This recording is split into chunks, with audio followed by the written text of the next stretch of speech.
The phenomena of reflection of light into denser medium at the interface of denser to when light travels to denser to rarer medium. बिल्कुल ठीक है बेटा। और conditions की होनी चाहिए TIR कराने वास्ते। सर पहली की लाइट हमारी डेंसर टू रेयरर ट्रैवल करनी चाहिए एंड दूसरी angle of incidence should be greater than the critical angle.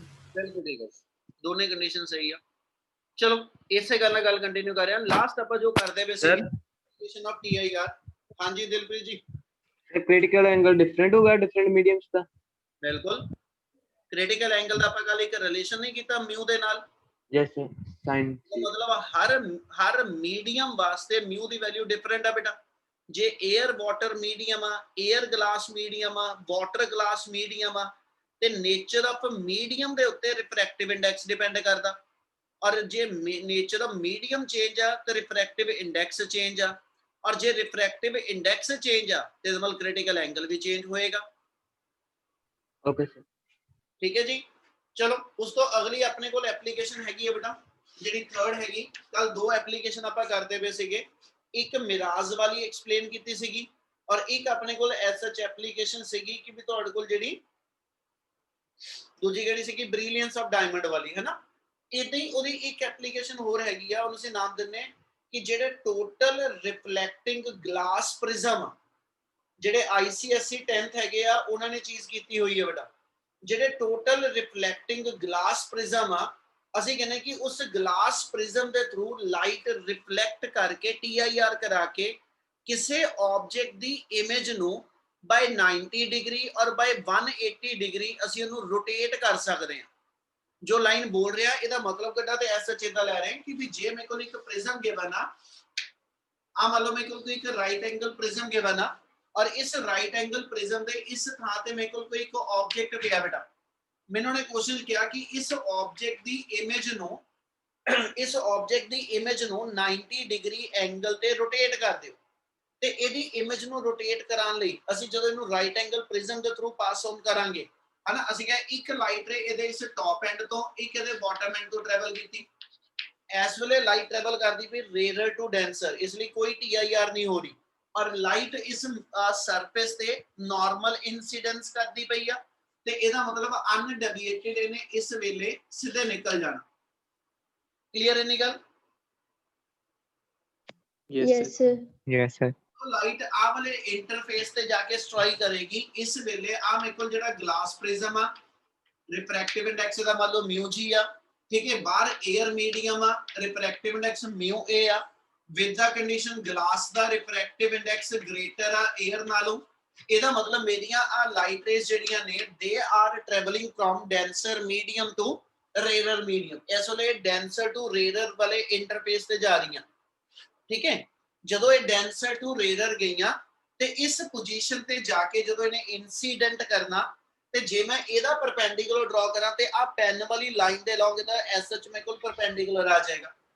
Mean ਇਹਦਾ ਇਸ ਥਾਂ ਤੇ ਇਸ ਵੇ ਨਾਲ ਪਰਪੈਂਡੀਕੂਲਰ ਔਰ ਇਸੇ ਵੇ ਨਾਲ ਇਸ ਥਾਂ ਤੇ ਪਰਪੈਂਡੀਕੂਲਰ ਆ ਜਾਓ ਤੇ ਬੇਟਾ ਇੱਥੇ ਲਾਈਟ ਜਿਹੜੀ ਹੈਗੀ ਆ ਹੁਣ ਜਦੋਂ ਇਨਸੀਡੈਂਟ ਕਰੇਗੀ ਐਟ ਸਰਟਨ ਐਂਗਲ ਤੇ ਗਲਾਸ ਦਾ ਰਿਫਰੈਕਟਿਵ ਇੰਡੈਕਸ ਦੇ ਅਕੋਰਡਿੰਗਲੀ ਅਸੀਂ ਕ੍ਰਿਟੀਕਲ ਐਂਗਲ ਕੱਢ ਸਕਦੇ। ਰਿਲੇਸ਼ਨ ਕੱਲ ਆ ਦੱਸਿਆ ਸੀ a mu g equal to 1 by sin c ਤੇ ਜੇ ਮੈਨੂੰ mu ਦੀ ਵੈਲਿਊ ਵਾਟਰ ਵਾਸਤੇ ਪਤਾ 1.5 ਆ ਤੇ ਇਹਦਾ ਮਤਲਬ ਇੱਥੋਂ ਤੁਸੀਂ ਕ੍ਰਿਟੀਕਲ ਐਂਗਲ ਦੀ ਵੈਲਿਊ ਜਿਹੜੀ ਆ ਉਹ ਕੈਲਕੂਲੇਟ ਕਰ ਸਕਦੇ ਹੋ। ਇਹਦਾ ਕ੍ਰਿਟੀਕਲ ਐਂਗਲ ਜਿਹੜਾ ਵਾ ਉਹ ਨੀਅਰ ਅਬਾਊਟ 42 ਡਿਗਰੀ ਦੇ ਆਸ-ਪਾਸ ਆਂਦਾ। ਸਾਡੀ ਇਸ ਵੇਲੇ ਲਾਈਟ ਜਦੋਂ ਇਹਦੇ ਤੇ ਇਨਸੀਡੈਂਟ ਕੀਤੀ ਜੇ ਇਹਦਾ ਐਂਗਲ ਆਫ ਇਨਸੀਡੈਂਸ ਇਸ ਵੇਲੇ ਕ੍ਰਿਟੀਕਲ ਐਂਗਲ ਤੋਂ ਗ੍ਰੇਟਰ ਆ, ਠੀਕ ਹੈ। ਅਸੀਂ ਮੰਨ ਲਿਆ ਕਿ ਇਸ ਵੇਲੇ ਲਾਈਟ ਮੇਰੀ ਜਿਹੜੀ ਆ ਇਹ 45 ਡਿਗਰੀ ਐਂਗਲ ਤੇ ਇਨਸੀਡੈਂਟ ਕਰਦੀ ਪਈ ਤੇ ਇਸ ਲਾਈਟ ਨੇ ਜਦੋਂ ਇਥੋਂ ਰਿਫਲੈਕਟ ਹੋਣਾ बेटा है ना, मतलब इस थां ते ओदा एंगल ऑफ इंसिडेंस क्रिटिकल तो ज्यादा वा इसलिए लाइट दी TIR हो जाएगी। एंगल IC तो ग्रेटर हो गया ते लाइट डेंसर टू रेडर चली सी। दोनों कंडीशन TIR दियां जस्टिफाइड आ इसलिए आ दोनों थावां ते जदों एंगल ऑफ इंसिडेंस क्रिटिकल तो ग्रेटर आ ते इथों भी लाइट मेरी इस वे नाल रिफ्लेक्ट हो जू, ठीक है। इथों लाइट मेरी इस वे ना रिफ्लेक्ट होके इथे इंसीडेंट करेगी ਆ ਵੀ ਲਾਈਟ ਇਸ ਥਾਂ ਤੇ ਇਨਸੀਡੈਂਟ ਕਰੇਗੀ। ਹੁਣ ਇਹਨਾਂ ਸਰਫੇਸ ਤੇ ਲਾਈਟ ਜਦੋਂ ਆਈ ਆ ਤੇ ਇਹ ਨਾਰਮਲ ਇਨਸੀਡੈਂਟ ਹੁੰਦੀ ਪਈ ਹੈ। ਨਾਰਮਲ ਇਨਸੀਡੈਂਸ ਦੇ ਅੰਦਰ ਲਾਈਟ ਅਨਡੇਵੀਏਟਡ ਨਿਕਲ ਜਾਣੀ ਆ, ਇਸ ਵੇ ਨਾਲ ਨਿਕਲ ਜਾਏਗੀ। ਠੀਕ ਹੈ, ਆ ਲਾਈਟ ਆ ਰਹੀ ਐਰੋ ਤੋਂ, ਆ ਲਾਈਟ ਆ ਰਹੀ ਹੈ ਮੇਰੀ ਜਿਹੜੀ ਉਹਦੇ ਬਾਟਮ ਐਂਡ ਤੋਂ। ਇਹਦਾ ਮਤਲਬ ਇਸ ਥਾਂ ਦੇ ਉੱਤੇ ਮੇਰੇ ਕੋਲ ਜਿਹੜੀ ਐਸਐਚ ਦੀ ਇਮੇਜ ਬਣ ਜਾਏਗੀ, A dash B dash image ਆ ਗਈ। ਆਬਜੈਕਟ ਮੇਰਾ ਇਸ ਵੇ ਨਾਲ ਸੀਗਾ, ਠੀਕ ਹੈ, ਆਬਜੈਕਟ ਮੇਰਾ ਇਸ ਵੇ ਨਾਲ ਸੀ, ਇਮੇਜ ਜਿਹੜੀ ਇੱਥੇ ਆਈ ਆ ਉਹ ਇਸ ਵੇ ਨਾਲ ਆਈ ਆ। ਇਹਦਾ ਮਤਲਬ ਵਰਟੀਕਲ ਜਦੋਂ ਹੌਰੀਜ਼ੌਂਟਲ ਚ ਕਨਵਰਟ ਕੀਤਾ ਤੇ ਇਹਦਾ ਮਤਲਬ ਇਹ ਹੋ ਗਿਆ ਕਿ ਤੁਹਾਡੀ ਇਮੇਜ 90 ਡਿਗਰੀ ਐਂਗਲ ਤੇ ਰੋਟੇਟ ਹੋ ਗਈ। Yes, sir. ਸੋ ਇਸ ਵੇ ਨਾਲ ਤੁਹਾਨੂੰ ਪੇਪਰ ਦੇ ਅੰਦਰ ਰੇ ਡਾਇਗਰਾਮ ਕੰਪਲੀਟ ਕਰਨੀ ਆ ਸਕਦੀ ਆ। ਆਬਜੈਕਟ ਦਿਖਾ ਦੇਗਾ ਇੱਥੇ, ਠੀਕ ਹੈ ਜੀ, ਰਾਈਟ ਐਂਗਲ ਪ੍ਰਿਜ਼ਮ ਦੇ ਦੇਗਾ, ਉਹ ਕਹੇਗਾ ਜੀ ਰੇ ਡਾਇਗਰਾਮ ਕੰਪਲੀਟ ਕਰੋ। ਇਦਾਂ ਲਾਈਟ ਰੇ ਅਸੀਂ ਇਹ ਤੋਂ ਛੱਡ ਦੇਣੀ ਆ, ਤੁਸੀਂ ਰੇ ਡਾਇਗਰਾਮ ਕੰਪਲੀਟ ਕਰਕੇ ਦੇਣੀ। क्या ਇੰਨੀ ਗੱਲ ਕਲੀਅਰ ਆ? Yes, sir. ਇਦਾਂ ਹੀ ਉਹਨੇ ਇੱਕ ਸੈਕਿੰਡ ਐਗਜ਼ਾਮਪਲ ਮੰਨ ਲਓ ਹੋਰ ਦੇ ਦਿੱਤੀ। ਉਹ ਕਹਿੰਦਾ ਜੀ ਜੇ ਆ ਮੰਨ ਲਓ ਮੇਰੇ ਕੋਲ ਇਹ ਵੀ ਐਸਐਚ ਰਾਈਟ ਐਂਗਲ ਪ੍ਰਿਜ਼ਮ ਹੀ ਆ, ठीक है, ਇਹਦੇ ਅੰਦਰ ਮੇਰੇ ਕੋਲ ਕੰਡੀਸ਼ਨ ਹੈ ਕਿ ਵੀ ਆ ਵਰਟੈਕਸ ਤੇ 90 ਡਿਗਰੀ और आ दोनों दे दोनों मेरे एसएच इक्वल एंगल 45 ईच हो गया। ਇੱਥੇ ਕਿਤੇ ਮੰਨ ਲਓ ਇਹਦੇ ਆ ਜਿਹੜੀ ਸਾਈਡ ਦੇ ਪੈਰਲਲ ਮੇਰੇ ਕੋਲ ਮੇਰਾ ਆਬਜੈਕਟ ਆ। ਹੁਣ ਉਹਨੇ ਦਿਖਾਇਆ ਕਿ ਵੀ ਇੱਥੋਂ ਜਦੋਂ ਲਾਈਟ ਰੇ ਟਰੈਵਲ ਕਰਕੇ ਇੱਥੇ ਇਨਸੀਡੈਂਟ ਕਰਨੀ ਆ, ਇੱਥੋਂ ਲਾਈਟ ਰੇ ਟਰੈਵਲ ਕਰਕੇ ਜਦੋਂ ਇੱਥੇ ਇਨਸੀਡੈਂਟ ਕਰਨੀ ਇਹਦੇ ਟੌਪ ਔਰ ਬਾਟਮ ਐਂਡ ਤੋਂ, ਤੇ ਪੁੱਤ ਆ ਲਾਈਟ ਰੇ ਜਿਹੜੀ ਆ ਇਹ ਐਸਐਚ ਇਸ ਸਰਫੇਸ ਤੇ ਕਹਿੰਦਾ ਜੀ ਮੇਰੇ ਕੋਲ ਜਿਹੜੀ ਨਾਰਮਲ ਇਨਸੀਡੈਂਟ ਕਰਦੀ ਪਈ, ਤੇ ਨਾਰਮਲ ਇਨਸੀਡੈਂਟ ਵਾਲੀ ਰੇ ਜਿਹੜੀ ਆ ਅਨਡੇਵੀਏਟਡ ਜਾਊ। Yes, sir. ਅਸੀਂ ਆ ਦਿਖਾ ਦਿੰਦੇ ਕਿ ਵੀ ਇਹ ਲਾਈਟ ਮੇਰੀ ਜਿਹੜੀ ਐਸਐਚ ਇਥੋਂ ਅਨਡੇਵੀਏਟਡ ਜਿਹੜੀ ਆ, ਠੀਕ ਹੈ, ਇਹ ਲਾਈਟ ਰੇ ਅਨਡੇਵੀਏਟਡ ਇਸ ਵੇ ਨਾਲ ਇੱਥੇ ਮੇਰੇ ਕੋਲ ਜਿਹੜੀ ਇਨਸੀਡੈਂਟ ਕਰੇਗੀ। ਹੁਣ ਇਹ ਦੋਨੋਂ ਰੇ ਜਦੋਂ ਇਸ ਪੋਜੀਸ਼ਨ ਤੇ ਇਨਸੀਡੈਂਟ ਕਰਦੀਆਂ, ਇਸ ਥਾਂ ਤੇ ਇਨਸੀਡੈਂਟ ਕਰਦੀਆਂ ਪਈਆਂ, ਤੇ ਆ ਬੇਸ ਦੇ ਨਾਰਮਲ ਇਸ ਵੇ ਨਾਲ ਆ ਜਾਏਗਾ। ਠੀਕ ਹੈ, ਹੁਣ ਇਹ ਲਾਈਟ ਜੇ ਗਲਾਸ ਪ੍ਰਿਜ਼ਮ ਚੋਂ ਟਰੈਵਲ ਕਰਦੀ ਪਈ ਆ ਤੇ ਅੰਦਰ ਡੈਂਸਰ ਮੀਡੀਅਮ ਆ, ਬਾਹਰ ਰੇਅਰ ਆ। ਇਹਦਾ ਮਤਲਬ ਇਸ ਇੰਟਰਫੇਸ ਤੇ ਲਾਈਟ ਡੈਂਸਰ ਟੂ ਰੇਅਰ ਗਈ। ਔਰ ਜੇ ਇਸ ਮੂਮੈਂਟ ਤੇ ਇਹਦਾ ਐਂਗਲ ਆਫ ਇਨਸੀਡੈਂਸ, ਠੀਕ ਹੈ, ਕ੍ਰਿਟੀਕਲ ਐਂਗਲ ਤੋਂ ਗ੍ਰੇਟਰ ਆ, ਤੇ ਇਸ ਇਨਸਟੈਂਟ ਤੇ ਅਸੀਂ ਇੱਥੇ ਆ ਕਹਿੰਦੇ ਕਿ ਵੀ ਲਾਈਟ ਜਿਹੜੀ ਹੋਏਗੀ ਉਹ ਇਸ ਵੇ ਨਾਲ ਰਿਫਲੈਕਟ ਬੈਕ ਕਰੂ। ਆ ਜਿਹੜੀ ਇਨਸੀਡੈਂਟ ਰੇ ਸੀਗੀ ਇਹ ਜਦੋਂ ਇੱਥੇ TIR ਕਰਾ ਗਈ ਤੇ TIR ਹੋਣ ਕਰਕੇ ਇਹਦਾ ਐਸਐਚ ਇਸ ਮੋਡ ਤੇ ਇਸ ਵੇ ਦਾ ਰਿਫਲੈਕਟ ਕਰੂ। Yes, sir. Yes, sir. ਰੇ ਜਦੋਂ ਆ ਫੇਸ ਤੇ ਇਨਸੀਡੈਂਟ ਕਰੇਗੀ ਇਹਦੇ ਨਾਰਮਲ ਆ, ਇਸ ਲਈ ਅਨਡੇਵੀਏਟਡ ਬਾਹਰ ਨਿਕਲ ਜੂ। Yes, sir. Yes, sir. Yes. ਮਤਲਬ ਆ ਅਨਡੇਵੀਏਟਡ ਇਸ ਵੇ ਨਾਲ, ਸਿਮਿਲਰਲੀ ਆ ਵੀ ਰੇ ਇਸ ਵੇ ਨਾਲ ਗਈ, ਔਰ ਜਦੋਂ ਇੱਥੇ ਇਨਸੀਡੈਂਟ ਕਰੂ ਤੇ ਅਨਡੇਵੀਏਟਡ ਨਿਕਲ ਗਈ। ਹੁਣ ਜੇ ਆ ਰੇ ਲਵਾਂ, ਆ ਰੇ ਉਹਦੇ ਬਾਟਮ ਐਂਡ ਤੋਂ ਆਈ ਆ ਔਰ ਆ ਰੇ ਉਹਦੇ ਟੌਪ ਐਂਡ ਐਰੋ ਵਾਲੇ ਤੋਂ ਆਈ ਆ, ਇਹਦਾ ਮਤਲਬ ਇਸ ਮੂਵਮੈਂਟ ਤੇ ਇਮੇਜ ਕੁਝ ਇਸ ਵੇ ਨਾਲ ਬਣ ਜਾਏਗੀ। Yes, Yes, sir. sir. ਇਹਦਾ ਮਤਲਬ ਜਿਹੜਾ ਆ ਆਬਜੈਕਟ ਸੀਗਾ ਇਹਦੀ ਇਮੇਜ ਜਿਹੜੀ ਆ ਉਹ ਕੁਝ ਇਸ ਵੇ ਨਾਲ ਰੋਟੇਟ ਕਰ ਗਈ ਬੇਟਾ। Yes, sir. Yes, sir. ਇਸ ਵੇ ਨਾਲ ਤੁਹਾਡੇ ਕੋਲ ਐਸਐਚ ਕੁਝ ਵੀ ਕੇਸ ਬਣਾ ਕੇ ਦੇਗਾ ਕਿ ਰੇ ਡਾਇਗਰਾਮ ਉਹਨੇ ਜਿਹੜੀ ਇਨਕੰਪਲੀਟ ਦੇ ਦੇਣੀ ਔਰ ਉੱਥੇ TIR ਦਾ ਕਨਸੈਪਟ ਲਗਾ ਕੇ ਤੁਸੀਂ ਰੇ ਡਾਇਗਰਾਮ ਜਿਹੜੀ ਉਹ ਕੰਪਲੀਟ ਕਰੋਗੇ। क्या आ रिफ्लेक्टिंग ग्लास प्रिज्म दिया रे डायग्राम क्लियर आ? Yes, sir. Yes, sir. Yes, sir. ਇਹਦੀ ਇੱਕ ਹੋਰ ਐਪਲੀਕੇਸ਼ਨ ਜਿਹੜੀ ਹੈਗੀ ਆ, ਫੋਰਥ ਐਪਲੀਕੇਸ਼ਨ, ਠੀਕ ਹੈ ਜੀ, ਉਹ ਸਾਡੇ ਕੋਲ ਐਸਐਚ ਹੈਗੀ ਆ ਇਨ ਟਰਮ ਆਫ ਆਪਟੀਕਲ ਫਾਈਬਰ। ਸ਼ਾਇਦ ਤੁਹਾਡੇ ਨਾਲ ਮੈਂ ਅੱਗੇ ਵੀ ਡਿਸਕਸ ਕੀਤਾ ਹੋਵੇ। ਆਪਟੀਕਲ ਫਾਈਬਰ ਅਸੀਂ ਕਹਿੰਦੇ ਜੀ ਐਸਐਚ ਵਰਡ ਯੂਜ਼ ਕੀਤਾ ਜਾਂਦਾ ਕਮਿਊਨੀਕੇਸ਼ਨ ਸਿਸਟਮ ਦੇ ਅੰਦਰ। ਜਿਹੜੀ ਸਾਡੀ ਐਸਐਚ ਅੱਜ ਦੀ ਡੇਟ 'ਚ ਟੈਲੀਕਮਿਊਨੀਕੇਸ਼ਨ ਆ, ਠੀਕ ਹੈ, ਜਿਹੜੀ ਸਾਡੀ ਮੋਬਾਈਲ ਕਮਿਊਨੀਕੇਸ਼ਨ ਆ, ਇਹ ਸਾਰੇ ਦੀ ਸਾਰੀ, ਠੀਕ ਹੈ, ਅਸੀਂ ਮੇਨ ਇਹਦੇ ਜਿਹਨੂੰ ਰਿਸਪੌਂਸਿਬਲ ਗਿਣਦੇ ਆ ਕਿ ਵੀ ਇੰਨੀ ਹਾਈ ਸਪੀਡ ਡਾਟਾ ਟ੍ਰਾਂਸਫਰ ਹੁੰਦਾ ਪਿਆ ਹੈ ਨਾ, that is through the optical fiber. ਅਸੀਂ ਐਸਐਚ ਇੱਕ ਵਰਡ ਨਾਰਮਲ ਲੈਂਗੁਏਜ ਯੂਜ਼ ਕਰਦੇ OFC cable. OFC basically word ਕਿਹਦੇ ਲਈ? ਆਪਟੀਕਲ ਫਾਈਬਰ ਕੇਬਲ ਨੇ, ਜਿਹੜੀਆਂ ਤੁਸੀਂ ਕਦੀ ਨੋਟ ਕਰੋ ਕਿ ਵੀ ਸ਼ਹਿਰ 'ਚ ਜਗ੍ਹਾ ਜਗ੍ਹਾ ਤੇ ਤਾਰਾਂ ਪੈਂਦੀਆਂ ਹੈ ਨਾ, ਔਰੇਂਜ ਕਲਰ ਦੀ, ਬਲੂ ਕਲਰ ਦੀਆਂ, ਮੋਟੇ-ਮੋਟੇ ਉਹ ਜਿਹੜੇ ਖੋਲ ਪਾਉਂਦੇ ਖਾਲੀ, ਫਿਰ ਉਸ ਤੋਂ ਬਾਅਦ ਉਹ ਡਿਗਿੰਗ ਕਰਕੇ ਜਦੋਂ ਖੋਲ ਸਾਰੇ ਪਾ ਦਿੰਦੇ ਆ ਤੇ ਉਸ ਤੋਂ ਬਾਅਦ ਉਹਦੇ ਵਿੱਚ ਦੀ ਵਾਇਰ ਪਾਸ ਹੁੰਦੀ ਆ। ठीक है। ਉਹ ਜਿਹੜੇ ਐਸਐਚ ਤੁਹਾਡੇ ਕੋਲ ਉਹ ਵਾਇਰ ਉਸ ਤੋਂ ਬਾਅਦ ਪਹਿਲਾਂ ਉਹਨਾਂ ਨੇ ਕਵਰ ਪਾ ਦਿੰਦੇ, ਬਾਅਦ ਦੇ ਵਿੱਚੋਂ ਜਿਹੜੀ ਵਾਇਰ ਉਹਦੇ ਵਿੱਚ ਪਾਸ ਹੁੰਦੀ ਆ ਉਹ ਵਾਇਰ ਮੇਰੀ ਆਪਟੀਕਲ ਫਾਈਬਰ ਕੇਬਲ ਆ। ਤੇ ਆਪਟੀਕਲ ਫਾਈਬਰ ਕੇਬਲ ਜਿਹੜੀ ਆਪਣੇ ਕੋਲ ਕੋਈ ਵੀ ਹੋਏਗੀ, ਇਟ ਇਜ਼ ਉਹਦੇ ਅੰਦਰ ਸਿਗਨਲ ਦੀ ਟਰਾਂਸਮਿਸ਼ਨ ਜਿਹੜੀ ਆ it is based upon the total internal reflection. Optical fibre cable the basic principal ਜਿਹੜਾ ਵਾ ਟੈਲੀਕਮਿਊਨੀਕੇਸ਼ਨ ਦੇ ਅੰਦਰ, ਠੀਕ ਹੈ ਜੀ, ਉਹ ਹੈਗਾ ਮੇਰੇ ਕੋਲ TIR। ਉਹਦੇ ਵਿੱਚ ਆਪਟੀਕਲ ਫਾਈਬਰ ਕੇਬਲ ਚ ਹੁੰਦਾ ਕੀ ਆ, ਅਸੀਂ ਉਹਨੂੰ ਸ਼ੋ ਇਸ ਵੇ ਨਾਲ ਕਰਦੇ ਹਾਂ ਕਿ ਜੇ ਆ ਮੇਰੀ ਆਪਟੀਕਲ ਕੇਬਲ ਹੋਏਗੀ, ਜੇ ਆ ਮੇਰੀ ਆਪਟੀਕਲ ਕੇਬਲ ਹੋਏਗੀ, ਇਹ ਮੇਰੀ ਫਾਈਬਰ ਹੈਗੀ ਆ, ਤੇ ਇਹਦੇ ਉੱਤੇ ਅਸੀਂ ਕਹਿੰਦੇ ਜੀ ਇੱਕ ਇਹਦੀ ਐਸਐਚ ਕਵਰਿੰਗ ਹੋਏਗੀ, ਠੀਕ ਹੈ। ਇੱਕ ਮੇਰੇ ਕੋਲ ਅਸੀਂ ਇਹਦੇ ਅੰਦਰ ਦੋ ਵਰਡ ਯੂਜ਼ ਕਰਾਂਗੇ, ਅਸੀਂ ਇਹਦੇ ਅੰਦਰ ਦੋ ਵਰਡ ਯੂਜ਼ ਕਰਾਂਗੇ, ਇੱਕ ਅਸੀਂ ਕਹਿੰਦੇ ਜੀ ਆ ਪੋਰਸ਼ਨ ਤੇ ਇੱਕ ਇਹਦਾ ਆ ਇੰਟੀਰੀਅਰ ਪੋਰਸ਼ਨ। ਅੰਦਰ ਵਾਲੇ ਪੋਰਸ਼ਨ ਅਸੀਂ ਨਾਮ ਦੇ ਦਿੰਨੇ it's called as the core of the optical fiber, ਔਰ ਜਿਹੜਾ ਆ ਬਾਹਰਲਾ ਪੋਰਸ਼ਨ ਹੋਏਗਾ, ਆ ਜਿਹੜਾ ਪੋਰਸ਼ਨ ਆਏਗਾ it is called as the cladding of the ਕਹਿੰਦਾ ਜੀ ਫਾਈਬਰ ਕੇਬਲ। ਇੱਕ ਕੋਰ ਹੋਏਗੀ ਔਰ ਇੱਕ ਉਹਦੀ ਕਲੈਡਿੰਗ ਆ। ਇਹ ਦੋ ਚੀਜ਼ਾਂ ਨੇ, ਠੀਕ ਹੈ ਜੀ, ਜਿਹੜੀਆਂ ਐਸਐਚ TIR ਕਰਾਉਣ ਲਈ ਯੂਜ਼ ਹੁੰਦੀਆਂ। ਇਹਦੇ ਵਿੱਚੋਂ ਜਿਹੜੀ ਕੋਰ ਹੋਏਗੀ ਇਹ ਨਾਰਮਲੀ ਗਲਾਸ ਫਾਈਬਰ ਆ, ਗਲਾਸ ਤੋਂ ਬਣੀ ਹੋਈ ਤਾਰ ਆ, ਠੀਕ ਹੈ। ਇਹਦਾ ਰਿਫਰੈਕਟਿਵ ਇੰਡੈਕਸ ਜਿਹੜਾ ਵਾ ਉਸੇ ਕਹਿੰਦੇ ਜੀ 1.5 ਆ, ਤੇ ਜਿਹੜੀ ਆ ਇਹਦੀ ਕਲੈਡਿੰਗ ਹੋਏਗੀ ਇਹਦਾ ਰਿਫਰੈਕਟਿਵ ਇੰਡੈਕਸ ਇਹਦੇ ਨਾਲੋਂ ਥੋੜਾ ਜਿਹਾ ਘੱਟ ਹੁੰਦਾ।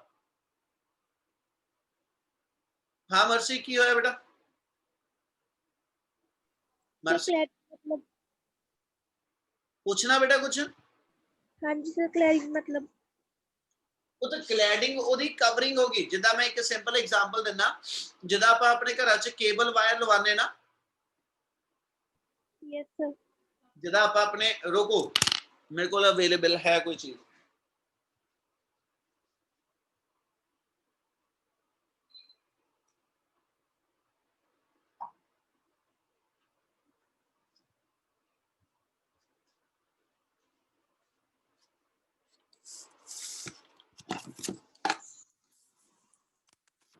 ਆ ਕੁਝ ਸ਼ੋ ਆਫ ਕਰ ਰਿਹਾ ਤੁਹਾਨੂੰ।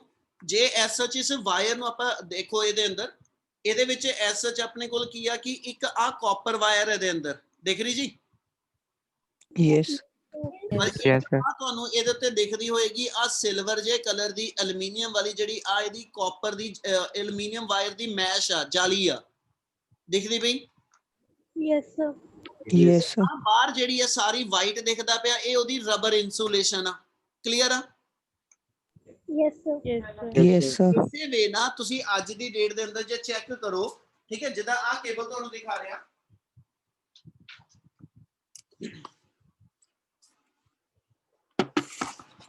ਇਸੇ ਵੇ ਨਾ ਜੇ ਵਾਇਰ ਨੂੰ ਤੁਸੀਂ ਚੈੱਕ ਕਰੋ ਨਾ, ਆ ਜਿਹੜੀਆਂ ਆਪਾਂ ਜਿਨ੍ਹਾਂ ਨੇ ਲਵਾਇਆ, ਇੱਕ ਕਈਆਂ ਦੇ ਤਾਂ ਮੋਬਾਈਲ ਡਾਟਾ ਤੇ ਚੱਲਦਾ ਹੋਏਗਾ ਕਨੈਕਸ਼ਨ, ਔਰ ਕਈਆਂ ਦੇ ਜਿਹੜਾ ਐਸਐਚ ਕਨੈਕਸ਼ਨ ਆ, ਠੀਕ ਹੈ, ਉਹ ਬ੍ਰੌਡਬੈਂਡ ਕਨੈਕਸ਼ਨ ਹੈਗਾ।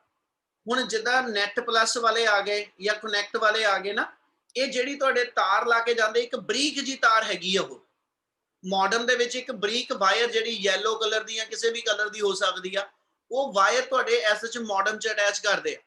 ਬੇਸਿਕਲੀ ਉਹ ਜਿਹੜੀ ਵਾਇਰ ਹੈਗੀ ਆ ਉਹ ਆਪਟੀਕਲ ਫਾਈਬਰ ਕੇਬਲ ਆ, ਔਰ ਉਹਦੇ ਨਾਲ ਇੱਕ ਬਾਕਸ ਟਾਈਪ ਇੱਕ ਡੱਬੀ ਜੀ ਜਿਹੜੀ ਆ ਨਾਲ ਲੱਗੀ ਹੋਈ ਆ। ਜਿਹੜੀ ਉਹ ਡੱਬੀ ਲਾਈ ਹੋਈ ਆ ਉਹਦੇ ਵਿੱਚ ਬੇਸਿਕਲੀ ਕੀ ਆ ਕਿ ਇੱਕ ਆਪਟੀਕਲ ਫਾਈਬਰ ਕੇਬਲ ਆ ਰਹੀ ਆ, ਔਰ ਉਹ ਇੰਨੀ ਕੁ ਬਰੀਕ ਤਾਰ ਹੁੰਦੀ ਆ, ਆਪਣੇ ਬਾਲ ਤੋਂ ਵੀ ਪਤਲੀ ਤਾਰ ਆ, ਠੀਕ ਹੈ, ਗਲਾਸ ਦੀ ਬਣੀ ਹੋਈ ਤਾਰ ਆ, ਗਲਾਸ ਦੀ ਬਣੀ ਹੋਈ ਤਾਰ ਆ, ਔਰ ਆਪਣੇ ਆਪ ਦੇ ਅੰਦਰ ਉਹ ਵਾਇਰ ਜਿਹੜੀ ਆ ਉਹ ਬਹੁਤ ਹੀ ਫਾਈਨ ਵਾਇਰ ਆ, ਠੀਕ ਹੈ। ਤੇ ਉਸ ਫਾਈਨ ਵਾਇਰ ਦੇ ਵਿੱਚ ਅਸੀਂ ਕੀ ਕਰਦੇ, ਜਦੋਂ ਕਿਤੇ ਜੋੜ ਲਾਣਾ ਨਾ, ਜੁਆਇੰਟ ਲਾਣਾ ਵਾ, ਠੀਕ ਹੈ, ਤੇ ਉਹ ਇੱਕ ਮਸ਼ੀਨ ਦੇ ਨਾਲ ਅਸੀਂ ਦੋਨਾਂ ਦੇ ਸਿਰੇ ਛਿਲ ਕੇ, ਠੀਕ ਹੈ ਜੀ, ਉਸ ਮਸ਼ੀਨ 'ਚ ਰੱਖਦੇ, ਕਿਉਂਕਿ ਇਹਨੂੰ ਹੱਥ ਨਾਲ ਜੋੜ ਨਹੀਂ ਲੱਗ ਸਕਦਾ। ਜਿੱਦਾਂ ਤਾਰ ਟੁੱਟ ਜਾਵੇ ਆਪਾਂ ਛਿਲ ਕੇ ਤੇ ਉਹਨੂੰ ਹੱਥ ਨਾਲ ਜੋੜ ਲਾ ਦਿੰਦੇ, ਇਹ ਵਾਇਰ ਨੂੰ ਇਦਾਂ ਜੋੜ ਨਹੀਂ ਲੱਗ ਸਕਦਾ। ਇਹਨੂੰ ਮਸ਼ੀਨ ਦੇ ਨਾਲ ਫਿਊਜ਼ ਕਰਦੇ ਇੱਕ ਦੂਜੇ ਦੇ ਨਾਲ, ਠੀਕ ਹੈ। ਇਹ ਬਾਲ ਜਿੰਨੀ ਪਤਲੀ ਵਾਇਰ ਜਿਹੜੀ ਹੈ ਨਾ, ਇਹਨੂੰ ਅਸੀਂ ਕਹਿੰਦੇ ਇਹ ਆਪਟੀਕਲ ਫਾਈਬਰ ਕੇਬਲ ਆ। ਆਪਟੀਕਲ ਫਾਈਬਰ ਕੇਬਲ ਦੇ ਜਿਹੜੇ ਕੰਪੋਨੈਂਟ ਨੇ, ਉਹ ਦੋ ਕੰਪੋਨੈਂਟ ਨੇ ਜਿਹੜੇ TIR ਲਈ ਰਿਸਪੌਂਸਿਬਲ ਆ। ਇੱਕ ਕੋਰ ਹੋ ਗਈ, ਇੱਕ ਉਹਦੇ ਬਾਹਰਲੀ ਕਵਰਿੰਗ ਹੋ ਗਈ ਜਿਹਨੂੰ ਕਲੈਡਿੰਗ ਕਹਿੰਦੇ, ਔਰ ਸਭ ਤੋਂ ਬਾਹਰ ਇਹਦੇ ਉੱਤੇ ਇਹਦੀ ਰਬਰ ਇਨਸੂਲੇਸ਼ਨ ਚੱਲਦੀ ਆ, ਠੀਕ ਹੈ। ਰਬਰ ਇਨਸੂਲੇਸ਼ਨ ਦੀ ਸਾਨੂੰ ਨਹੀਂ ਲੋੜ ਐਸੇ ਦੇ ਕੁਐਸਚਨ ਦੇ ਅੰਦਰ, ਜਿਹੜੀ ਕੋਰ ਤੇ ਕਲੈਡਿੰਗ ਆ, ਇਹ ਦੋਨੋਂ ਦੇ ਦੋਨੋਂ ਮਟੀਰੀਅਲ ਜਿਹੜੇ ਨੇ ਦੇ should differ in term of there refractive index. ਇਹਦੇ ਵਿੱਚੋਂ ਜਿਹੜੀ ਕੋਰ ਹੋਏਗੀ, ਠੀਕ ਹੈ ਜੀ, ਇਹ ਜੇ ਮੇਰੇ ਕੋਲ ਐਸਐਚ ਰਿਫਰੈਕਟਿਵ ਇੰਡੈਕਸ 1.5 ਵਾਲਾ ਮਟੀਰੀਅਲ ਯੂਜ਼ ਹੋਇਆ, ਤੇ ਜਿਹੜੀ ਕਲੈਡਿੰਗ ਹੋਏਗੀ, ਠੀਕ ਹੈ, ਇਹ ਐਸਐਚ 1.48 ਵਾਲਾ ਇਹਦਾ ਰਿਫਰੈਕਟਿਵ ਇੰਡੈਕਸ ਆ। ਇਹਦਾ ਮਤਲਬ ਆ ਦੋ ਮੀਡੀਅਮ ਦੇ ਅਕੋਰਡਿੰਗਲੀ, ਇਹ ਦੋ ਮੀਡੀਅਮ ਦੇ ਅਕੋਰਡਿੰਗਲੀ ਇਹਦਾ ਲਿਖ ਰਿਹਾ ਕਿ ਇੱਕ ਮੇਰੇ ਕੋਲ ਕਹਿੰਦਾ ਜੀ 1.48 ਮਿਊ 1.50 ਇਕੁਅਲ ਟੂ 1/sin c, ठीक है। इस रिलेशन के अकॉर्डिंगली मतलब ਇਹਦਾ ਇਹ ਹੋ ਗਿਆ 1.50 over 1.48, ਇਹਦੀ ਰੇਸ਼ੋ ਕੱਢ ਕੇ ਜੋ ਵੈਲਿਊ ਆਈ ਉਹਨੂੰ 1/sin c ਨਾਲ ਇਕੁਏਟ ਕਰਾਂਗਾ, ਤੇ ਉਹਦੇ ਤੋਂ ਫਿਰ ਤੁਸੀਂ ਕ੍ਰਿਟੀਕਲ ਐਂਗਲ ਜਿਹੜਾ ਉਹ ਕੈਲਕੂਲੇਟ ਕਰ ਲੈਂਦੇ। ਤੇ ਜਦੋਂ ਮੈਨੂੰ ਇਹਦਾ ਕ੍ਰਿਟੀਕਲ ਐਂਗਲ ਡਿਫਾਈਨ ਹੋ ਜਾਂਦਾ, ਅਸੀਂ ਇਸ ਫਾਈਬਰ ਕੇਬਲ ਦੇ ਕੋਰ ਦੇ ਥਰੂ ਸਿਗਨਲ ਜਦੋਂ ਟਰੈਵਲ ਕਰਨਾ, ਸਿਗਨਲ ਹਮੇਸ਼ਾ ਜਿਹੜਾ ਵਾ ਉਹ ਕੋਰ 'ਚ ਚੱਲਦਾ। ਜਿੱਦਾਂ ਮੈਂ ਤੁਹਾਨੂੰ ਕੇਬਲ ਵਾਇਰ ਦਿਖਾ ਰਿਹਾ ਸੀ, ਜਿਹੜਾ ਸਿਗਨਲ ਕੈਰੀ ਹੁੰਦਾ ਉਹ ਅੰਦਰ ਜਿਹੜੀ ਪਤਲੀ ਆਪਣੀ ਕਾਪਰ ਵਾਇਰ ਆ ਉਹ ਸਿਗਨਲ ਕੈਰੀ ਕਰਦੀ ਹੈ। ਇਨ ਦਾ ਸਿਮਿਲਰ ਵੇ ਇਹਦੇ ਵਿੱਚ ਜਿਹੜਾ ਆ ਕੋਰ ਮੀਡੀਅਮ ਹੋਏਗਾ, ਸਿਗਨਲ ਇਹਦੇ ਥਰੂ ਟਰੈਵਲ ਕਰਨਾ।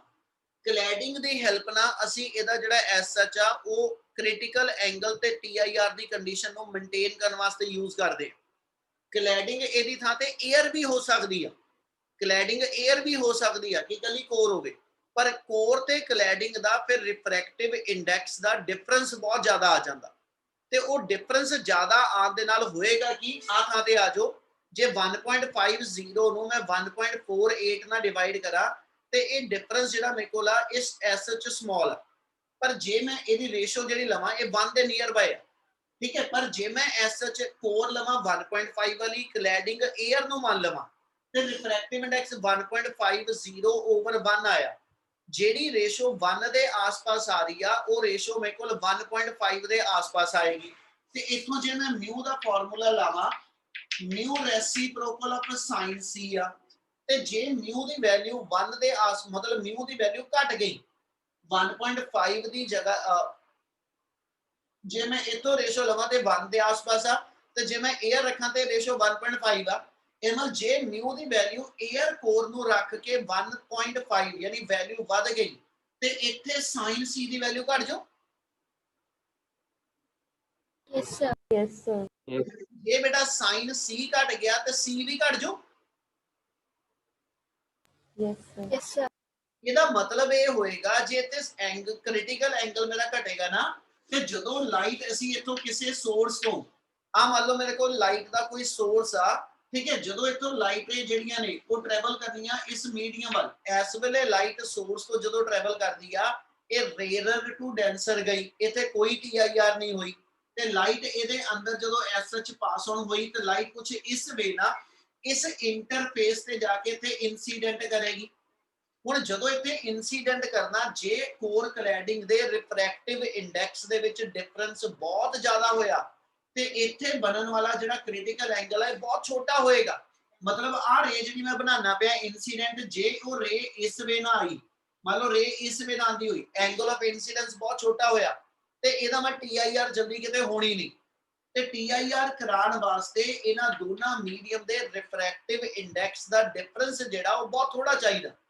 ਇਸ ਲਈ ਕੋਰ ਤੇ ਕਲੈਡਿੰਗ ਜਿਹੜੇ ਨੇ ਉਹਨਾਂ ਦੇ ਰਿਫਰੈਕਟਿਵ ਇੰਡੈਕਸ ਨੀਅਰ ਬਾਈ ਇੱਕ ਦੂਜੇ ਦੇ ਇਕੁਅਲ ਆ, ਠੀਕ ਹੈ। ਐਗਜ਼ੈਕਟ ਇਕੁਅਲ ਵੀ ਨਹੀਂ ਕਰ ਸਕਾਂਗੇ, ਠੀਕ ਹੈ ਜੀ, ਤੇ ਕਿਉਂਕਿ ਫਿਰ ਡੈਂਸਰ ਰੇਅਰਰ ਦਾ ਕਨਸੈਪਟ ਨਹੀਂ ਰਹਿ ਜਾਏਗਾ। ਡੈਂਸਰ ਤੇ ਰੇਅਰਰ ਦਾ ਕਨਸੈਪਟ ਵੀ ਰਵੇ ਤੇ ਕ੍ਰਿਟੀਕਲ ਐਂਗਲ ਸਫੀਸ਼ੀਐਂਟ ਵੈਲਿਊ ਦਾ ਬਣ ਸਕੇ, ਉਹਦੇ ਵਾਸਤੇ ਜਦੋਂ ਇੱਥੇ ਲਾਈਟ ਨੇ ਇਨਸੀਡੈਂਟ ਕਰਨਾ, ਉਹਦੇ ਲਈ ਕੋਰ ਕਲੈਡਿੰਗ ਕੁਝ ਇਸ ਵੇ ਨਾਲ ਰਿਫਰੈਕਟਿਵ ਇੰਡੈਕਸ ਉਹਨਾਂ ਦੇ ਹੋਣੇ ਚਾਹੀਦੇ ਆ। ਕਿ ਇੰਨੀ ਗੱਲ ਸਮਝ ਲੱਗ ਰਹੀ? Yes sir. Yes sir. ਜਦੋਂ ਲਾਈਟ ਇਹਦੇ ਅੰਦਰ SH ਮੇਰੇ ਕੋਲ ਟਰੈਵਲ ਕਰੇਗੀ ਔਰ ਇਹਦਾ ਐਂਗਲ ਆਫ ਇਨਸੀਡੈਂਸ ਕ੍ਰਿਟੀਕਲ ਤੋਂ ਗ੍ਰੇਟਰ ਹੋਏਗਾ, ਤੇ ਇਹ ਲਾਈਟ ਨੇ ਇਹਦੇ ਅੰਦਰੋਂ ਮੇਰੇ ਕੋਲ ਕੀ ਕਰਨਾ, ਕਹਿੰਦਾ ਜੀ ਰਿਫਲੈਕਟ ਹੋ ਕੇ ਇੱਥੇ ਇਨਸੀਡੈਂਟ ਕਰ ਜਾਣਾ। ਜਦੋਂ ਇੱਥੇ ਇਨਸੀਡੈਂਟ ਕਰੂਗੀ, ਇੱਥੇ ਫਿਰ ਉਹਦੀ TIR ਦੀ ਕੰਡੀਸ਼ਨ ਮੇਨਟੇਨ ਹੋਣੀ ਚਾਹੀਦੀ ਆ, ਫਿਰ ਲਾਈਟ ਮੇਰੇ ਕੋਲ ਇਸ ਮੀਡੀਅਮ 'ਚ ਇੱਥੇ ਇਨਸੀਡੈਂਟ ਕਰ ਜੂ। ਫਿਰ ਅਲਟੀਮੇਟਲੀ ਇਹਨਾਂ ਮਲਟੀਪਲ ਰਿਫਲੈਕਸ਼ਨ ਤੋਂ ਬਾਅਦ, ਇਸ ਮਲਟੀਪਲ ਰਿਫਲੈਕਸ਼ਨ ਤੋਂ ਬਾਅਦ ਲਾਈਟ ਜਿਹੜੀ ਹੋਏਗੀ ਉਹ SH ਆਪਟੀਕਲ ਫਾਈਬਰ ਕੇਬਲ ਤੋਂ ਦੂਜੇ ਪਾਸੇ ਬਾਹਰ ਆ ਜੂ। ਹੁਣ ਇੱਥੇ ਜਿਹੜੀ ਲਾਈਟ ਟਰੈਵਲ ਕਰਦੀ ਪਈ, ਜਿਹੜਾ ਸਿਗਨਲ ਟਰੈਵਲ ਕਰਦਾ ਪਿਆ, ਉਹ ਲਾਈਟ ਦੀ ਫਾਰਮ 'ਚ ਆ। ਇਹਦੀ ਐਗਜ਼ਾਮਪਲ ਦੇ ਰਿਹਾ, ਮੈਂ ਬੋਲਦਾ ਪਿਆ ਨਾ ਤੇ ਮੇਰੇ ਆਡੀਓ ਸਿਗਨਲ ਤੇ ਨਾਲ ਵੀਡੀਓ ਸਿਗਨਲ ਬਣਦੇ ਪਏ। ਇਹ ਆਡੀਓ ਤੇ ਵੀਡੀਓ ਸਿਗਨਲ ਦਾ ਕੀ ਹੋ ਰਿਹਾ, ਇਹ ਤੁਹਾਡੇ ਜਿਹੜਾ ਐਸਐਚ ਨੈਟ ਦੀ ਵਾਇਰ ਆ, ਇਹ ਸਿਗਨਲ ਉਸ ਵਾਇਰ ਤੱਕ ਜਾ ਰਿਹਾ। ਸਿਗਨਲ ਵਾਇਰ 'ਚ ਜਦੋਂ ਗਿਆ ਤੇ ਇਲੈਕਟ੍ਰੀਕਲ ਫਾਰਮ 'ਚ ਗਿਆ। ਇਲੈਕਟ੍ਰੀਕਲ ਸਿਗਨਲ ਜਦੋਂ ਮੋਡਮ ਕੋ ਪਹੁੰਚਿਆ, ਮੋਡਮ ਤੇ ਅੱਗੇ ਲੱਗੀ optical fiber cable. Optical fiber cable ਨੇ ਉਸ ਇਲੈਕਟ੍ਰੀਕਲ ਸਿਗਨਲ ਨੂੰ ਲਾਈਟ ਸਿਗਨਲ 'ਚ ਕਨਵਰਟ ਕਰ ਲਿਆ। ਯਾਨੀ ਇੱਥੇ ਕਨਵਰਟਰ ਲੱਗਿਆ ਹੋਊਗਾ, ਠੀਕ ਹੈ, ਜਿਹੜਾ ਮੇਰੇ ਆਡੀਓ ਤੇ ਵੀਡੀਓ ਸਿਗਨਲ ਨੂੰ ਲਾਈਟ ਦੀ ਫਾਰਮ 'ਚ ਕਨਵਰਟ ਕਰਦਾ। ਉਹ ਲਾਈਟ ਸਿਗਨਲ ਜਦੋਂ ਮੇਰੇ ਕੋਲ ਐਸਐਚ ਜਨਰੇਟ ਹੋ ਜਾਂਦੇ, ਉਹ ਆਪਟੀਕਲ ਫਾਈਬਰ ਕੇਬਲ ਦੇ ਥਰੂ, ਠੀਕ ਹੈ ਜੀ, ਫਿਰ ਮੇਰੇ ਕੋਲ ਸਿਗਨਲ ਵਾਇਰ ਦੇ ਥਰੂ ਟਰੈਵਲ ਕਰਕੇ ਜਾਂਦਾ। ਜਿਹੜਾ ਸਿਗਨਲ ਇਲੈਕਟ੍ਰੀਕਲ ਫਾਰਮ 'ਚ ਟਰੈਵਲ ਕਰਨਾ ਸੀ, ਉਹ ਲਾਈਟ ਦੀ ਫਾਰਮ 'ਚ ਜਦੋਂ ਟਰੈਵਲ ਕਰਦਾ ਤਾਂ ਉਹਦੀਆਂ ਕੁਝ ਐਡਵਾਂਟੇਜ ਨੇ। ਇਲੈਕਟ੍ਰੀਕਲ ਫਾਰਮ 'ਚ ਸਿਗਨਲ ਜਦੋਂ ਟਰੈਵਲ ਕਰਦਾ ਤੇ ਉਹਦੇ ਅੰਦਰ ਨੋਇਜ਼ ਲੈਵਲ ਜਿਹੜਾ ਡਿਸਟੋਰਸ਼ਨਸ ਬਹੁਤ ਵੱਧ ਜਾਂਦੀਆਂ, ਠੀਕ ਹੈ, ਤੇ ਸਿਗਨਲ ਲੌਂਗ ਕਮਿਊਨੀਕੇਸ਼ਨ ਨਹੀਂ ਕਰ ਪਾਉਂਦਾ। ਤੇ ਉਹਦੀ ਜਗ੍ਹਾ ਤੇ ਜਦੋਂ ਇਹੀ ਮੇਰੇ ਕੋਲ ਸਿਗਨਲ ਲਾਈਟ ਦੀ ਫਾਰਮ 'ਚ ਟਰੈਵਲ ਕਰਦਾ ਤੇ ਲਾਈਟ ਦੀ ਸਪੀਡ ਹਾਈ ਹੋਣ ਕਰਕੇ ਇਸ ਸਿਗਨਲ ਦੇ ਡਾਟਾ ਟਰਾਂਸਮਿਸ਼ਨ ਜਿਹੜੀ ਆ ਉਹ ਬਹੁਤ ਹਾਈ ਸਪੀਡ ਤੇ ਹੋ ਜਾਂਦੀ। ਜਦੋਂ ਨੈਟ ਸ਼ੁਰੂ ਹੋਏ ਸੀਗੇ, ਆਰਡੀਨਰੀ ਕੇਬਲ ਜਿਹੜੀਆਂ ਸੀਗੀਆਂ ਕਾਪਰ ਵਾਇਰ ਦੀਆਂ, ਉਹਨਾਂ 'ਚ ਸਿਗਨਲ ਜਦੋਂ ਟਰੈਵਲ ਕਰਦਾ ਸੀ ਨਾ ਤੇ ਉਹ 128 kbps, ਜੇ ਤੁਸੀਂ ਇਹਦੀ ਸਪੀਡ ਨੋਟ ਕਰੋ, ਅਸੀਂ ਕਹਿੰਦੇ ਜੀ ਮੇਰੇ ਕੋਲ ਜਿਹੜੀ 56 kbps ਸਪੀਡ ਆ, 128 kbps ਯਾਨੀ 128 ਕਿਲੋਬਾਈਟ, ਠੀਕ ਹੈ, 128 ਕਿਲੋਬਾਈਟ ਪਰ ਸੈਕਿੰਡ, ਮਤਲਬ ਇੱਕ ਸੈਕਿੰਡ 'ਚ ਆ ਸਪੀਡ ਦੇ ਹਿਸਾਬ ਨਾਲ ਸਿਗਨਲ ਚੱਲ ਰਿਹਾ। ਤੇ ਜਿਹੜਾ ਅੱਜ ਦੀ ਡੇਟ 'ਚ ਸਾਡੇ ਕਨੈਕਸ਼ਨ ਚੱਲਦੇ ਪਏ ਆ, ਜਿੱਦਾਂ ਮੈਂ ਆਪਣਾ ਕਨੈਕਸ਼ਨ ਬੋਲਾਂ, ਕਹਿੰਦਾ ਜੀ ਮੈਂ ਹੁਣ ਨਵਾਂ ਕਨੈਕਸ਼ਨ ਲਵਾਇਆ, ਉਹ ਕਹਿੰਦਾ ਜੀ 100 Mbps ਤੇ ਦੀ ਸਪੀਡ। ਇਹਦਾ ਮਤਲਬ ਜਿਹੜਾ ਸਿਗਨਲ ਟਰੈਵਲ ਕਰਦਾ ਪਿਆ ਉਹ 100 Mbps ਤੇ ਸਪੀਡ ਆ ਰਹੀ ਹੈ। ਤੇ ਜਿਹੜਾ ਤੁਹਾਡਾ ਰਿਲਾਇੰਸ ਦਾ ਨਵਾਂ ਆ ਰਿਹਾ, ਉਹ ਕਹਿ ਰਿਹਾ ਜੀ ਅਸੀਂ ਗੀਗਾਬਾਈਟ ਪਰ ਸੈਕਿੰਡ 'ਚ ਸਪੀਡ ਦੇਵਾਂਗੇ। ਕਿਲੋ ਤੋਂ ਮੈਗਾ ਹੋ ਗਿਆ, 1000 ਗੁਣਾ ਸਪੀਡ ਵੱਧ ਗਈ। ਕਿਲੋ ਤੋਂ ਮੈਗਾ ਦੇ ਵਿੱਚ 1000 ਟਾਈਮ ਸਪੀਡ ਵੱਧ ਗਈ। ਜਿੱਤੇ 128 into 10 raised to power 3 byte per second, ਇੱਕ ਸੈਕਿੰਡ 'ਚ ਡਾਟਾ ਜਾਂਦਾ ਸੀ, ਉੱਥੇ ਹੁਣ ਇੱਕ ਸੈਕਿੰਡ ਦੇ ਅੰਦਰ ਆਲਮੋਸਟ ਮੇਰੇ ਕੋਲ ਜਿਹੜਾ ਵਾ ਉਹ 1 ਲੱਖ ਬਾਈਟ ਪਰ ਸੈਕਿੰਡ ਜਾਣੇ ਸ਼ੁਰੂ ਹੋ ਗਏ। ਤੇ ਜੇ ਗੀਗਾਬਾਈਟ ਪਰ ਸੈਕਿੰਡ 'ਚ ਸਿਗਨਲ ਆ ਗਿਆ ਤੇ ਇਹਦਾ ਮਤਲਬ ਹੈ ਡਾਟਾ ਟਰਾਂਸਮਿਸ਼ਨ ਬਹੁਤ ਹਾਈ ਸਪੀਡ ਦੇ ਉੱਤੇ ਹੋਏ। ਤੇ ਇਹ ਸਾਰੀ ਚੀਜ਼ ਨੂੰ ਕੈਰੀ ਔਨ ਕਰਨ ਲਈ ਜਿਹੜਾ ਮੀਡੀਅਮ ਯੂਜ਼ ਕੀਤਾ ਜਾ ਰਿਹਾ, those are the optical fiber cable. ਤੇ ਆਪਟੀਕਲ ਫਾਈਬਰ ਕੇਬਲ ਦੀ ਸਭ ਤੋਂ ਵੱਡੀ ਐਡਵਾਂਟੇਜ ਇਹ ਆ ਕਿ ਇਹ 'ਚ ਡਾਟਾ ਲਾਸ ਨਹੀਂ ਹੁੰਦਾ, ਇਹ 'ਚ ਕੋਈ ਸਿਗਨਲ ਦੀ ਇੰਟਰਫੇਰੈਂਸ ਨਹੀਂ ਹੁੰਦੀ, ਠੀਕ ਹੈ, ਡਾਟਾ ਲਾਸ ਨਹੀਂ ਹੁੰਦਾ, ਬੈਂਡਵਿਡਥ ਬਹੁਤ ਲਾਰਜ ਮਿਲਦੀ ਹੈ। ਸਿਗਨਲ ਜਿਹੜਾ ਲਾਰਜ, ਕਹਿੰਦਾ ਜੀ ਮੇਰੇ ਕੋਲ ਐਸੇ 'ਚ large number of signal they can be carried on at the same time, ਠੀਕ ਹੈ। ਬਾਲ ਜਿੰਨੀ ਪਤਲੀ ਤਾਰ ਆ ਤੇ ਆ ਇੱਕ ਮੇਰੇ ਕੋਲ ਜੇ ਮੰਨ ਲਓ ਚੌਕ ਜਿੰਨੀ ਮੋਟੀ ਇਹਦੀ ਕੇਬਲ ਹੋਵੇ ਤੇ ਇਹਦੇ ਵਿੱਚ ਦੀ 100 ਤਾਰਾਂ ਨਿਕਲ ਜਾਣੀਆਂ। ਤੇ ਜਿਹੜੀ ਪੁਰਾਣੀ ਕਾਪਰ ਵਾਇਰ ਹੁੰਦੀ ਸੀ, ਇਹ 'ਚੋਂ 10 ਹੀ ਨਿਕਲਦੀਆਂ ਸੀ। ਇਹਦੇ ਨਾਲ ਜਿੱਥੇ ਐਟ ਏ ਟਾਈਮ ਇੱਕ ਵਾਇਰ ਦੇ ਵਿੱਚੋਂ, ਇੱਕ ਕੇਬਲ ਦੇ ਵਿੱਚ 10 ਟੈਲੀਫੋਨ ਚੱਲਦੇ ਸੀ, ਹੁਣ ਇਸ ਸਿੰਗਲ ਵਾਇਰ ਦੇ ਵਿੱਚੋਂ 1000 ਚੱਲਦੇ ਪਏ ਆ। ਇਹਦਾ ਮਤਲਬ ਹੋ ਗਿਆ ਕਿ ਵੀ ਤੁਹਾਡੇ ਕੋਲ ਜਿਹੜੀ ਕਮਿਊਨੀਕੇਸ਼ਨ ਹੈਗੀ ਆ, ਉਹਦੀ ਕੈਪੈਸਿਟੀ ਜਿਹੜੀ ਉਹ ਬਹੁਤ ਇਨਲਾਰਜ ਹੋ ਗਈ।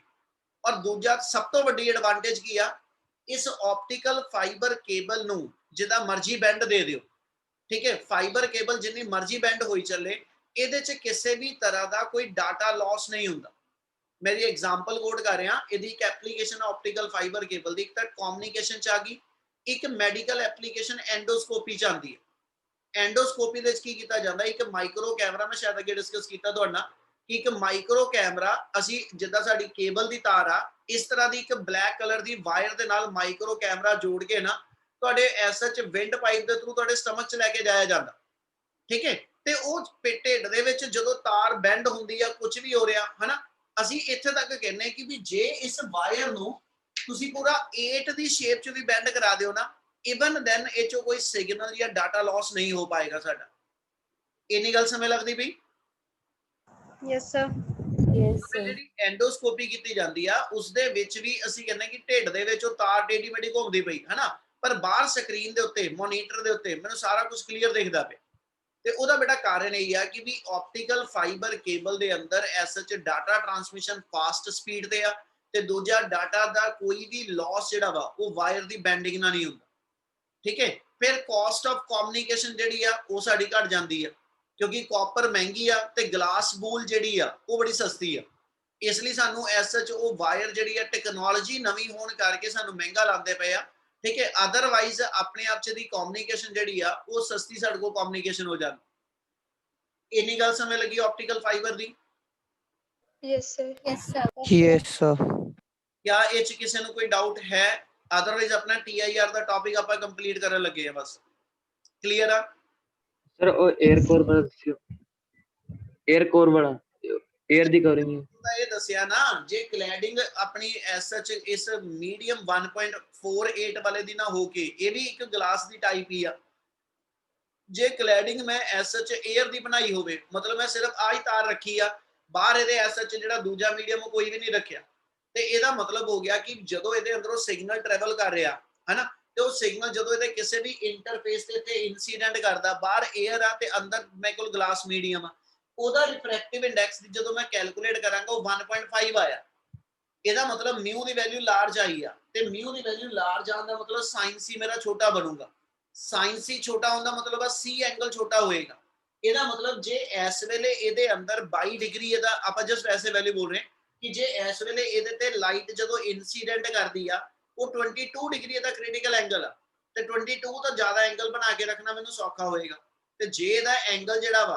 ਹਨਾ ਉਹਦੀ ਕੰਡੀਸ਼ਨ ਬਹੁਤ ਸਮਾਲ ਐਂਗਲ ਤੇ ਆਂਦੀ ਹੋਈ ਤੇ ਲਾਈਟ ਪ੍ਰੋਪਰਲੀ TIR ਨਹੀਂ ਕਰ ਪਾਏਗੀ, ਇਸ ਕਰਕੇ ਇਹਦਾ ਨੂਮੈਰੀਕਲ ਅਪਰਚਰ ਕਿੰਨਾ ਹੋਣਾ ਚਾਹੀਦਾ, ਮੀਨ ਵਾਇਰ ਦਾ ਸਾਈਜ਼ ਕਿੱਡਾ ਰੱਖਣਾ, ਤਾਰ ਕਿੱਡੀ ਕੁ ਮੋਟੀ ਲੈਣੀ ਆ ਹਨਾ, ਇਹ ਸਾਰੀਆਂ ਚੀਜ਼ਾਂ ਇਸ ਰਿਫਰੈਕਟਿਵ ਇੰਡੈਕਸ ਦੇ ਬਿਹਾਫ ਦੇ ਤੁਸੀਂ ਡਿਸਾਈਡ ਕਰਦੇ ਆ।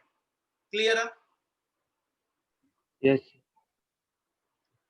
ਹਾਂਜੀ, क्या किसी ने कोई डाउट है होर कि इना क्लियर है बेटा?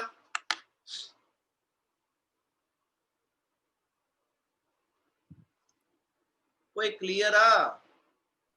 Yes, sir. Yes, sir.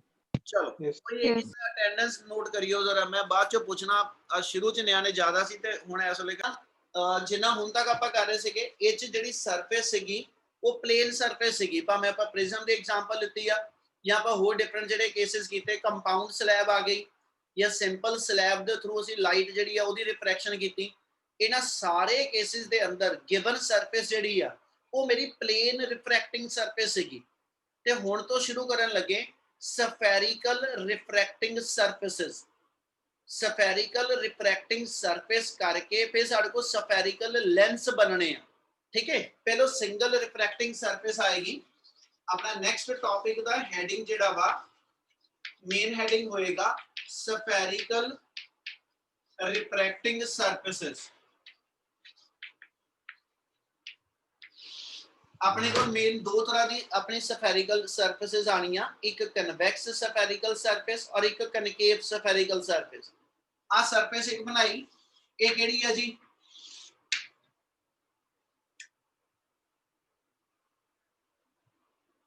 Surface केड़ी आ? कोई आवाज आ रही है?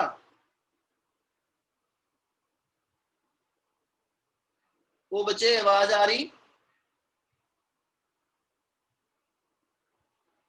हाँ जी देखिए तो बेटे आवाज आ रही?